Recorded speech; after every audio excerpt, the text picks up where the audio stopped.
નમસ્કાર વહાલા વિદ્યાર્થી મિત્રો, સ્વાગત છે તમારું મેથ્સ એન્ડ ઇંગ્લિશ યુટ્યુબ ચેનલમાં. વિદ્યાર્થી મિત્રો, આજે આપણે સ્વાધ્યાય 1.2નું સોલ્યુશન કરવાના છીએ. સ્વાધ્યાય 1.2ની અંદર કુલ 12 દાખલાઓ આપેલા છે, જેમાંથી આજના વિડીયો લેક્ચરની અંદર આપણે પ્રશ્ન નંબર 1થી માંડીને પ્રશ્ન નંબર 6 સુધીનું સોલ્યુશન કરવાના છીએ. તો ચાલો હવે આપણે સોલ્યુશનની શરૂઆત કરી લઈએ. જો વિદ્યાર્થી મિત્રો તમે હજુ સુધી આપણી યુટ્યુબ ચેનલ મેથ્સ એન્ડ ઇંગ્લિશને સબસ્ક્રાઈબ ન કર્યું હોય તો સૌપ્રથમ ચેનલને સબસ્ક્રાઈબ કરી દેજો અને હા, આ વિડીયોને લાઈક પણ કરી દેજો. તો ચાલો સોલ્યુશનની શરૂઆત કરીએ. પ્રશ્ન 1. શાળામાં 4 દિવસ માટે એક પુસ્તક પ્રદર્શન યોજવામાં આવ્યું હતું. કાઉન્ટર પર પહેલા, બીજા, ત્રીજા અને અંતિમ દિવસે વેચવામાં આવેલી ટિકિટોની સંખ્યા અનુક્રમે 1094, 1812, 2050 અને 2751 છે. તમામ 4 દિવસમાં વેચવામાં આવેલી ટિકિટોની કુલ સંખ્યા શોધો. આ દાખલામાં આપણને કહેવામાં આવ્યું છે કે એક શાળામાં એક પુસ્તક પ્રદર્શનનું આયોજન કરવામાં આવ્યું હતું. તેમાં પહેલા દિવસે 1094 ટિકિટો વેચવામાં આવી, બીજા દિવસે 1812 ટિકિટ વેચવામાં આવી, ત્રીજા દિવસે 2050 ટિકિટ વેચવામાં આવી અને અંતિમ દિવસ એટલે કે છેલ્લા દિવસે 2751 ટિકિટ વેચવામાં આવી. હવે આપણે શોધવાનું શું છે? તો કે તમામ 4 દિવસમાં વેચવામાં આવેલી ટિકિટોની કુલ સંખ્યા શોધવાની છે. જ્યારે પણ કુલ સંખ્યા શોધવાનું કહે ત્યારે આપણે હંમેશા સરવાળો કરીશું. શું કરીશું? સરવાળો. કુલ સંખ્યા શોધવા માટે શું કરવામાં આવે છે? સરવાળો. એટલે કે પ્રથમ દિવસ, બીજો દિવસ, ત્રીજો દિવસ અને ચોથો દિવસ, આ જે ટિકિટો વેચવામાં આવી તેનો આપણે શું કરી દઈશું? સરવાળો. તો અહીં આપણે લખી દીધું છે પ્રથમ દિવસે વેચવામાં આવેલી ટિકિટની સંખ્યા, બીજા દિવસે, ત્રીજા દિવસે અને ચોથા દિવસે. તો આ 4 સંખ્યાઓનો આપણે સરવાળો કરી દઈએ. તો 4, 5, 6 અને 7. તો અહીં આવશે 7, ત્યારબાદ 9, 1, 10 અને 5 ને 5, 10. તો આ 10 અને આ 10 એટલે થઈ જશે 20. તો 20ની શૂન્ય આવશે, ઉપર આવશે 2.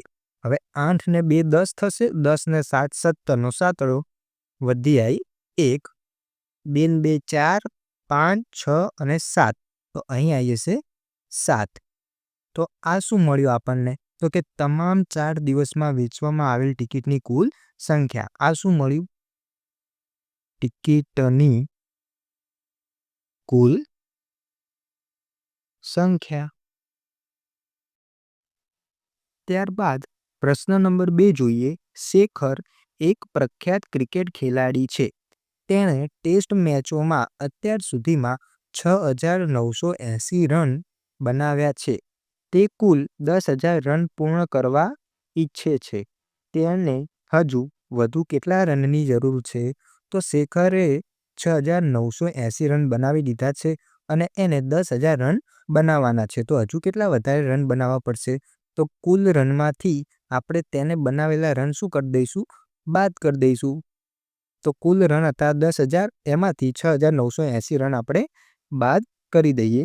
તો 0માંથી 0 જાય તો 0 વધશે.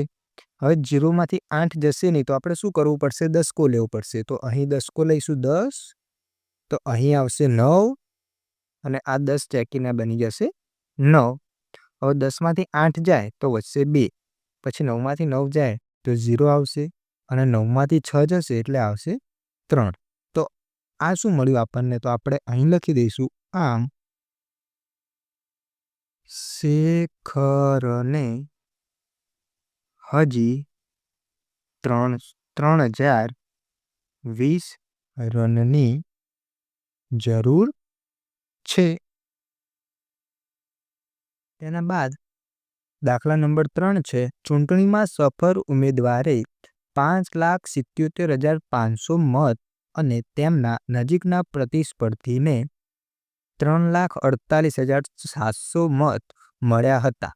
સફળ ઉમેદવારે કેટલા મતોની સરસાઈથી ચૂંટણી જીતી?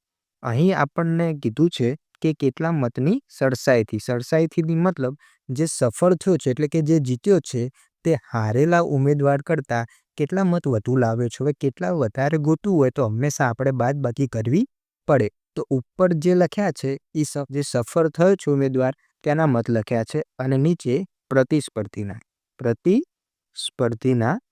મત લખેલા છે. તો આપણે શું કરશું તો કે સફળમાંથી જે પ્રતિસ્પર્ધી હતો તેના મત બાદ કરી લઈશું. તો 0માંથી 0 જાય તો 0, પાછું 0માંથી 0 જાય તો 0. હવે 5માંથી 7 જશે નહીં તો આપણે લેવું પડશે 10, એટલે અહીં આવશે 15 અને અહીં થઈ જશે 6. હવે 15માંથી 7 નીકળવાના છે તો જવાબ આવશે 8. હવે 6માંથી 8 જશે નહીં તો પાછો 10 લઈશું તો અહીં બની જશે 16 અને અહીં બની જશે 6. તો 16માંથી 8 જશે તો વધશે 8, પાછા 6માંથી 4 એટલે 2 અને 5માંથી 3 નીકાળશું તો મળશે 1. તો નીચે પછી આપણે લખી દઈશું આમ સફળ ઉમેદવારે 1,28,800 મતોની સરસાઈથી ચૂંટણી જીતી. ત્યારબાદ દાખલા નંબર 4 જોઈએ. કીર્તિ બુક સ્ટોલે જૂન મહિનાના પ્રથમ સપ્તાહમાં 2,85,891 રૂપિયાના પુસ્તકો વેચ્યા અને મહિનાના બીજા સપ્તાહમાં 4,768 રૂપિયાના પુસ્તકો વેચ્યા હતા. 2 અઠવાડિયા મળીને કેટલું વેચાણ થયું? તો સૌપ્રથમ શું કીધું છે આપણને તો કે 2 અઠવાડિયા મળીને કેટલું વેચાણ થયું. એનો મતલબ જે 2 અઠવાડિયાના જે રૂપિયા મળ્યા તે કુલ કેટલા રૂપિયા મળ્યા એ ગોતવાનું છે. તો કુલ આપણે ગોતવું હોય તો બંનેને શું કરવું પડે? સરવાળો કરવો પડે. તો સૌપ્રથમ આપણે સરવાળો કરી લઈએ. 8 ને 1 9, 9 6, 15 નો પાંચડો વધી આવશે 1, 8 દુ 16 નો છગડો વધી આવશે 1, 5 ને 1 6, 8 વત્તા 0 એટલે 8 અને 2 વત્તા 4 એટલે 6. આનો મતલબ શું તો કે 2 અઠવાડિયા મળીને કેટલું વેચાણ થયું? તો 2 અઠવાડિયા મળીને કેટલું વેચાણ થયું એને તો કે 6,86,659 રૂપિયા. આ બંને પણ રૂપિયામાં આપેલું છે. તો જે પ્રથમ પ્રશ્ન આપણને કીધો તો એનો જવાબ આપણને મળી ગયો. બીજું શું કીધું છે તો કે કયા સપ્તાહમાં વેચાણ વધારે હતું? તો કયા સપ્તાહમાં વેચાણ વધારે છે? તો તમને જોઈને ખબર પડી જાય તો કે બીજા સપ્તાહમાં કેટલું છે? 4 લાખ, જ્યારે પ્રથમ સપ્તાહમાં છે 2 લાખ. તો આ 4 લાખ વધારે કહેવાય. તો કયા સપ્તાહમાં વધારે છે? તો કે બીજા સપ્તાહમાં વેચાણ વધારે છે. હવે બીજો પ્રશ્ન છે કેટલું? એનો મતલબ શું? એટલે કે જે બીજામાં વધારે છે તે પહેલા સપ્તાહ કરતાં કેટલું વધારે છે. તો કેટલું શોધવું હોય એટલે હંમેશા આપણે શું કરશું? બાદબાકી. અને બાદબાકી કેવી રીતે થાય? તો કે વધારેમાંથી ઓછી સંખ્યા હોય તે આપણે બાદ કરીએ. તો જુઓ 8માંથી 1 જાય તો 7, 6માંથી 9 ના જાય એટલે અહીં 10 લઈશું, અહીં આવશે 16, આટલે થઈ જશે 6. પાછા 6માંથી 8 નહીં જાય એટલે આટલે કરી દઈએ 16, આટલે આવી જશે 9, આટલે પણ 9 અને આટલે આવી જશે 3.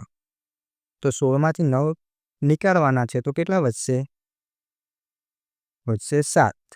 ત્યારબાદ 16માંથી 8 જાય એટલે 8, 9માંથી 5 જાય એટલે 4, 9માંથી 8 જાય એટલે 1 અને 3માંથી 2 જાય તો 1. આનો મતલબ શું થયો? તો કે કેટલું વધારે છે? તો કે 1,14,877 રૂપિયા વધારે છે. ત્યારબાદ દાખલા નંબર 5 જોઈએ. 6, 2, 7, 4, 3નો ફક્ત એક જ વાર ઉપયોગ કરીને બનતી સૌથી મોટી અને સૌથી નાની સંખ્યા વચ્ચેનો તફાવત શોધો. તો સૌપ્રથમ આપણે લખી દઈએ સૌથી મોટી સંખ્યા. તો જ્યારે પણ આવી રીતે અંક આપ્યા હોય અને એમાંથી સૌથી મોટી સંખ્યા બનાવવાની હોય તો અંકમાંથી સૌથી મોટો અંક પહેલાં લખવો. જુઓ 6, 2, 7, 4, 3માં સૌથી મોટો કોણ છે? 7. તો એ આવશે સૌથી પહેલાં. ત્યારબાદ 6 આવશે, ત્યારબાદ 4, 3 અને 2. હવે સૌથી નાની સંખ્યા લખવા માટે જે આપણે સૌથી મોટી સંખ્યા લખી હતી તેની ઉલટી કરી દેવાની. એટલે કે પહેલાં આવશે 2, 3, 4, 6 અને 7. હવે આપણે શોધવાનું છે તફાવત. શું શોધવાનું છે? તફાવત.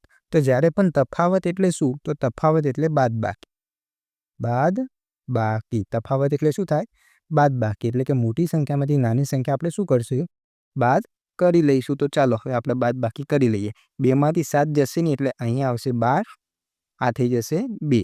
પાછા 2માંથી 6 નહીં જાય એટલે અહીં કરી દઈશું આપણે 12, અહીં કરી દઈશું 3. પાછા 3માંથી 4 નહીં જાય એટલે અહીં કરી દઈશું 13, આ થઈ જશે 5. બરાબર. હવે જોઈ લઈએ 12માંથી 7 નીકાળવાના છે તો કેટલા આવશે? 5 આવશે. ત્યારબાદ 12માંથી 6 જાય તો 6, પછી 13માંથી 4 જાય તો 9, 5માંથી 3 જાય તો 2 અને 7માંથી 2 જાય તો 5. આનો મતલબ શું થયો? તો કે તફાવત કેટલો છે? તો તફાવત મળ્યો આપણને 52,965. ત્યારબાદ આજના વિડીયો લેક્ચરનો છેલ્લો દાખલો આપણે જોઈ લઈએ. પ્રશ્ન નંબર 6. એક મશીન એક દિવસમાં સરેરાશ 2,825 સ્ક્રૂનું ઉત્પાદન કરે છે. એનો મતલબ શું? તો કે એક દિવસ કરીએ, એક દિવસ, તો એક દિવસમાં કેટલા સ્ક્રૂનું ઉત્પાદન કરે? તો કે 2,825 સ્ક્રૂનું ઉત્પાદન કરે છે. હવે આપણને શું કીધું છે? તો જાન્યુઆરી 2006માં કેટલા સ્ક્રૂનું ઉત્પાદન થયું હશે? હવે જાન્યુઆરી મહિનામાં કેટલા દિવસો હોય? તો જાન્યુઆરી મહિનામાં દિવસો હોય છે 31. તો 31 દિવસમાં કેટલા સ્ક્રૂનું ઉત્પાદન થયું હશે? તો આ થઈ ગયું ત્રિરાશી. તો ત્રિરાશીનું સોલ્યુશન કેવી રીતે કરશું? તો કે 31 ગુણ્યા 2,825 કરવાના. તો 2,825 ગુણ્યા 31. હવે ગુણાકાર કરી લઈશું. સૌ પ્રથમ 0 આવશે, 5 તરી 15 પાંચડો વધી 1, 3 દુ 6 ને 1 7, 8 તરી 24 નો ચોગડો વધી 2, 3 દુ 6 2 8. ત્યારબાદ સરવાળો તો કરવાનો. 5 એકા 5, 2 એકા 2, 8 એકા 8, 2 એકા 2. હવે સરવાળો કરી લઈએ આપણે. 0 વત્તા 5 5, 5 ને 2 7, 7 ને 8 એટલે કે 15 નો પાંચડો વધી 1, 4 ને 1 5 6 7 અને આ આવશે 8. તો પછી આપણે નીચે લખી દઈશું. આમ જાન્યુઆરી 2006માં કુલ 87,575 સ્ક્રૂનું ઉત્પાદન થયું હશે.